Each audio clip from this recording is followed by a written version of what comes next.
And this show is brought to you by the Alarmist Paranoid Society of America, who are presently getting their winter coats and gear ready, even though it's in the high 80s and it'll probably be that way till the middle of September. And they're always ready. You'll see them out there. And school has started already in Still River, like 2 days before Labor Day. School never started till after Labor Day in Still River years ago. And first day of school was an unbelievable experience. We got a ride to first grade by our neighbor, and we were ushered into class. My brother and his friend were a year younger. They went to kindergarten. Down the hall, I had to go to first grade first. And Mrs. Skazafava was a cruel taskmaster. We had to do real work while, my brother and his friend said, we watched Woody Woodpecker cartoons today and played with Legos. And so I was upset about that because I had to do like real alphabet, real addition, learn the states of America and the presidents all within the first month.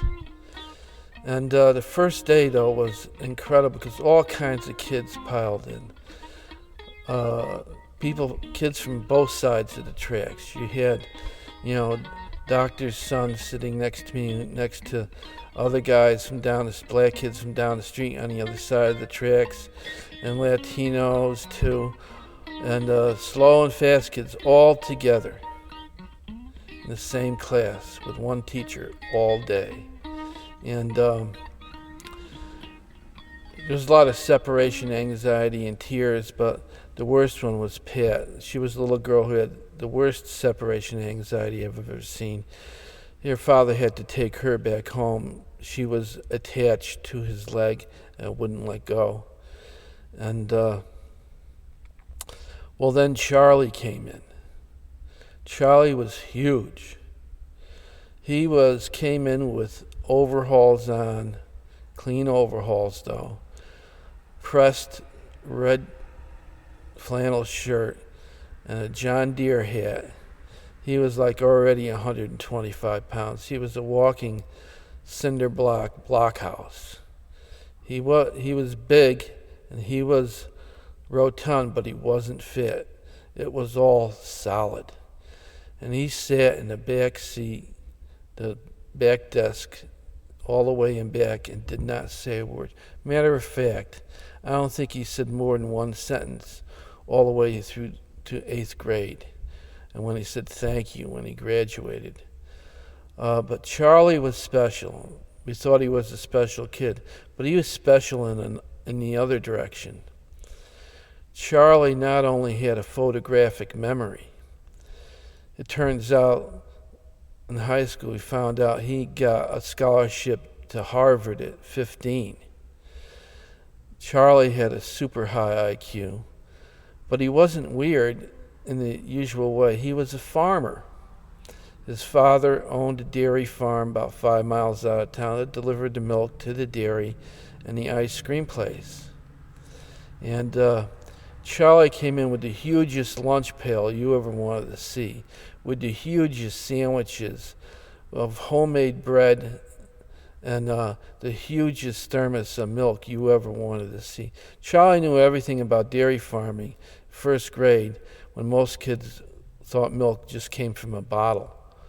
And Charlie was unique. He never said anything, sat in the back, but he wasn't unpleasant. He wasn't antisocial. He just didn't talk much. Because we heard later on his father told him, you go to school for one thing and one thing only, to learn. And that's what he did. Every word, every period, everything that was ever said, he did not forget. And but Charlie was was very courteous. He would say yes, ma'am, and no, ma'am. He would say hi if you said hi to him, but that was it. Though he was friendly and he was a blast out in the playground during recess because Charlie was so big and strong.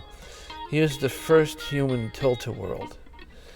One kid would grab one arm and one kid would grab another, and Charlie would spin around and they would come off the ground.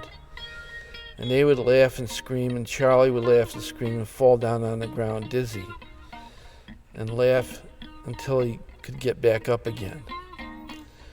But Charlie, during middle school, could not tolerate bullies. If he saw one kid bullying another, other kids bullying another kid, he made a mental note. He knew their names, who they were. He would find out where they lived if he had to.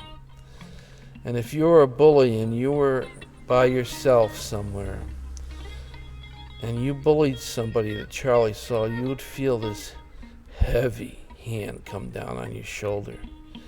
You would turn around and see this mountain of muscle staring at you. And Charlie would say, "Don't ever let me see you push around anybody again."